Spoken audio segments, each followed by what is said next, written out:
Hello everyone, myself Gulab Thomre and welcome to the channel Edion Tips.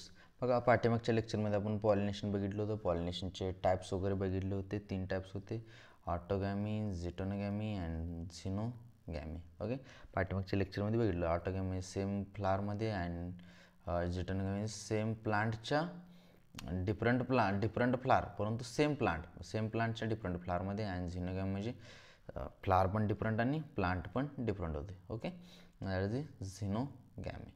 That was pollination. Okay, आजच्या लेक्चरमध्ये agents of pollination आपण बघणार आहोत. Okay, agents of पॉलिनेशनमध्ये ना एकतर 2 टाईपचे एजंट्स आहेत. Okay, agents of pollination agents एकतर abiotic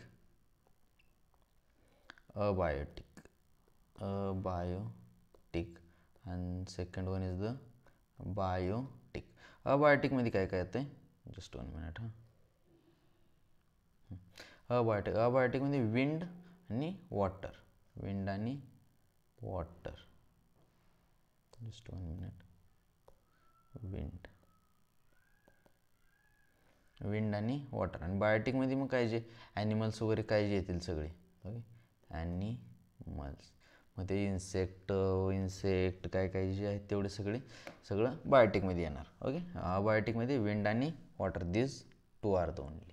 okay, that is the agents of pollination.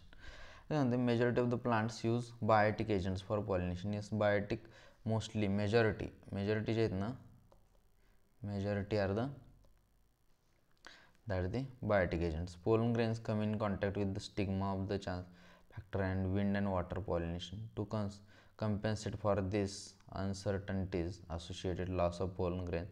म्हणजे बायोटिक जर वापरला ना, then loss of pollen grains जास्त होतो. Large amount of pollen when compared to number of ovules available for pollination. Okay, तर पहिल्या स्टार्टिंगला बघणार आहोत, that is about wind pollination. Okay, pollination by wind pollination.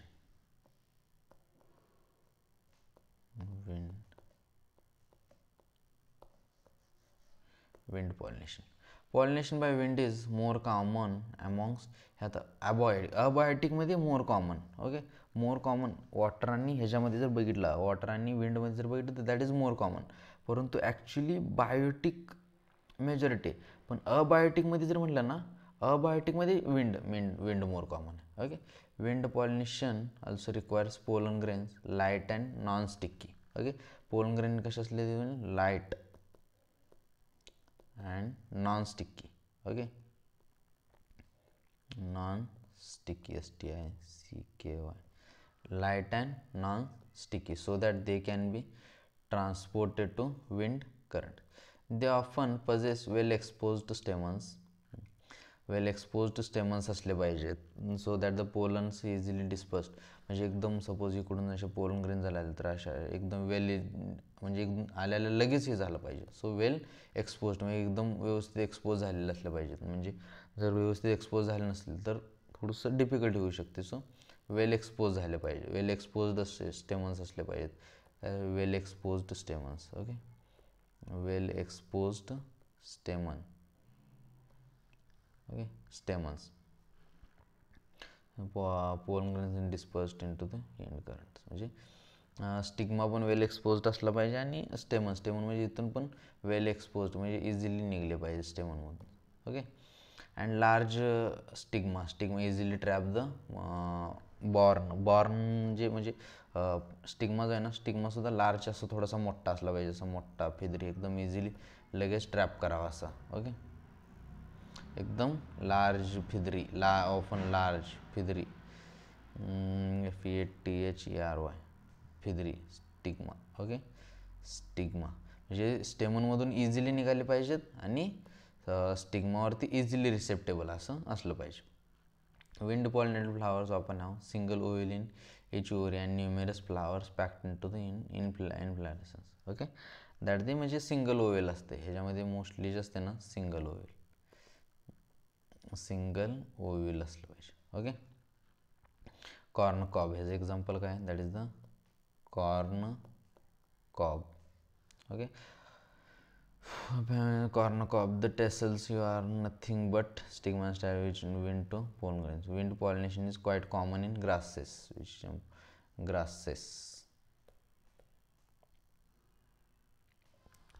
Grasses ह्याच्यामध्ये काय काय बघितलं विंडमध्ये एकतर लाईट एकदम लहान म्हणजे कमी वजनदार असा स्टिग्मा असला पाहिजे, नॉन स्टिकी म्हणजे कुठं पण चिटकू नये, आणि वेल एक्सपोज्ड स्टेमन्स म्हणजे स्टेमनमधून इझिली लगेच असा पोलन ग्रेन निघाली पाहिजेत, आणि त्यानंतर फिदरी असा स्टिग्मा जो असेल ना स्टिग्मा इझिली लगेच पोलन ग्रेन आले की लगेच इझिली ट्रॅप करणारा फिदरी स्टिग्मा पाहिजे, आणि सिंगल ओव्हल असते आणि कॉर्नकॉब.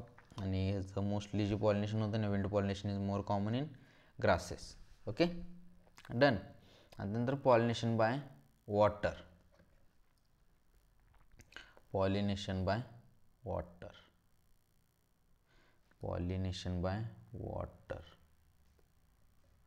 Water pollination. Okay, water pollination by water is quite rare in flowering plants. It is limited only 30 genera. That's important.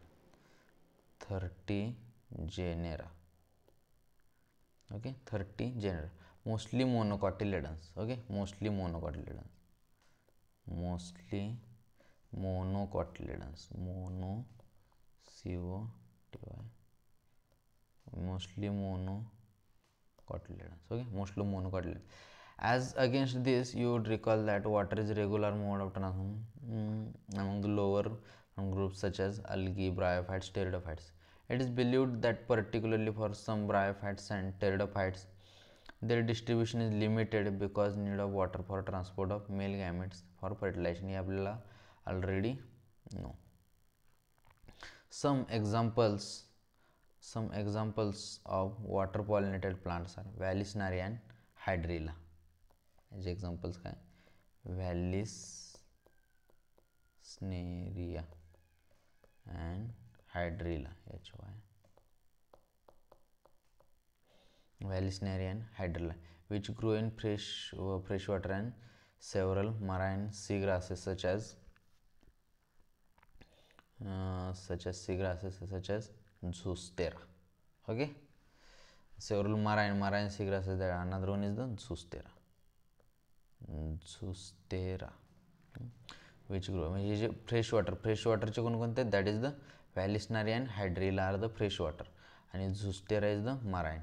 Okay, this is the marine. Okay, not all aquatic plants use water for pollination. Okay, pollination साठी water सगळ्यांनाच लागलाच काय. In majority of the aquatic plants such as water hyacinth and water lily emerge above the level of water and pollinated by insect or wind. Land pollen. Okay, म्हणजे जेवढे काही वॉटरचे हे जे असतील सगळ्याला पाणीच लागायलाच काय नाही. वॉटर हॅसियंथ आणि water lily, that is important. Water हॅसियंथ,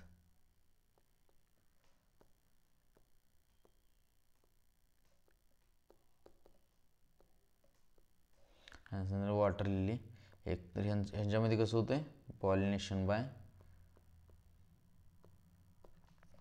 pollination by कशा through water pollination by insect और विंड.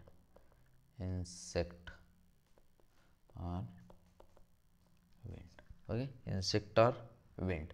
इन व्हॅलिस्नेरिया, आता पहिलं व्हॅलिस्नेरिया तर फिमेल. आता व्हॅलिस्नेरियामध्ये कसं होतं बघायचं. व्हॅलिस्नेरियामध्ये in female flower reach the surface of water by the long stalk and male flower released into the surface of water. म्हणजे suppose here is one surface.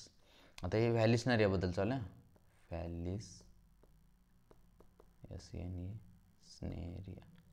व्हॅलिस्नेरियामध्ये कसं असते, हे जे प्लांट असते ना, suppose here is one plant, हे असं grow होऊन तर सरफेसला जाणार. ओके, सरफेसला गेलं ना मग इकडून जे पोलन ग्रेन्स इथं वाहत येणार आणि मग ह्याच्यावरती लँड होऊन मग परत. ओके, म्हणजे फर्टिलायझेशनच्या वेळेस हे वरती टॉपला ह्याला जाते, म्हणजे पाण्याच्या ह्याला जाते.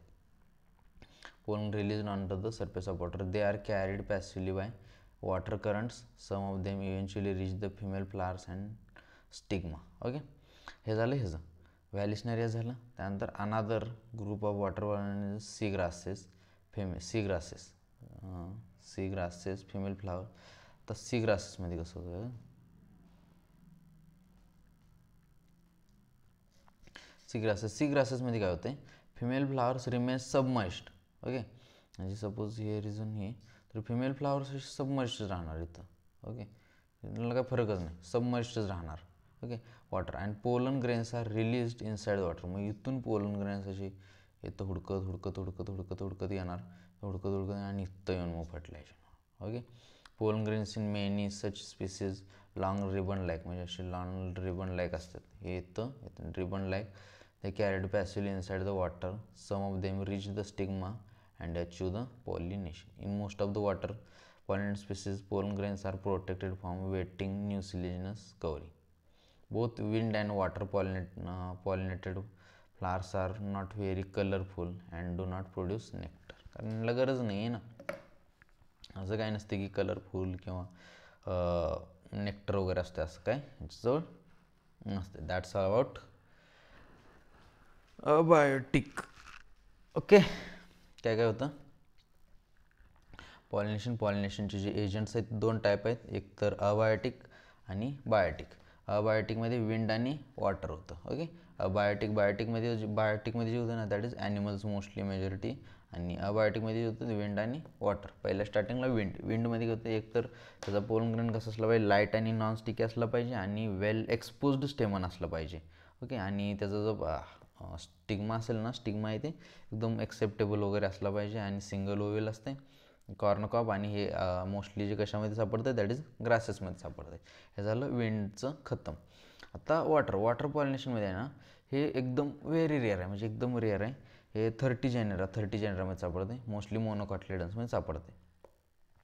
व्हॅलिस्नेरिया, हायड्रला आणि झुस्टेरा आर द एक्झाम्पल्स. ओके, आता पहिल्या स्टार्टिंगला आणि ह्यातले वॉटर हेसियंथ आणि वॉटर लिली जे आहेत ना, हे त्याचं पॉलिनेशन पाण्यात असतात, परंतु इन्सेक्ट आणि विंड नव्हते. त्यामुळे this is very important example, very important. Okay, this is most important example. पाण्यात असतात परंतु तरी पण इन्सेक्ट और विंडनं ह्याचं पॉलिनेशन होते. आता व्हॅलिस्नेरिया आणि सी ग्रासेस दोन्ही दिले. व्हॅलिस्नेरियामध्ये काय होते, आणि जेव्हा म्हणजे त्यांना काय म्हणतात, त्यांचं फर्टिलायझेशन किंवा रिप्रोडक्शन जे असतं ना, त्यावेळेस ते काय करतात, पाण्याच्या टॉपला येतात. म्हणजे त्यांचा स्टिग्मा वाढतो आहे आणि पाण्याच्या टॉपला येतात. तिथून मग पाण्यावरती त्यांच्या पाण्याच्या करंटसोबत जे पोलन ग्रेन वाहत इकडून येतात आणि मग इथे येऊन स्टिग्मावरती लँड होतात आणि इथून मग इथं फर्टिलायझेशन. ओके, आणि त्यानंतर व्हॅलिस्नेरियानंतर सी ग्रासेसमध्ये कसं असतं, फ्लावर्स आपले निवांत खाली सबमर्ज्ड असणार. मग इकडून पोलन ग्रेन्स हुडकत येणार, रिबन शेप्ट असतात, हुडकत येणार आणि इथं मग स्टिग्मा रिसेप्ट आणि ते फर्टिलायझेशन नाही, pollination. Sorry, your not my mistake, pollination. इथं पॉलिनेशन होतं, म्हणजे इथं हुडकत येणार आणि इथं मग स्टिग्मावरती येऊन पॉलिनेशन होणार आणि इथं पण खाली येणार आणि इथं खाली येऊन तर पॉलिनेशन होणार. Okay, done. आय होप की लेक्चर समजलं असेल. ओके, काय यार एवढंच जास्ती मायनो की पॉलिनेशन म्हणायचं फर्टिलायझेशन नाही आहे.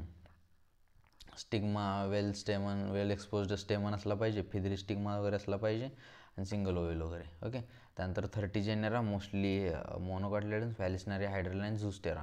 ओके, आणि वॉटर हेसियंथ आणि वॉटर लिली जे आहेत ना, हे दोन्ही एक्झाम्पल असे आहेत की जे इन्सेक्ट और विंडनं पॉलिनेशन होतं. इवन दो दिस प्लांट्स आर काय म्हणतात, वॉटर पॉलिनेटेड. म्हणजे वॉटरमध्ये एक ॲक्वॅटिक प्लांट आहेत.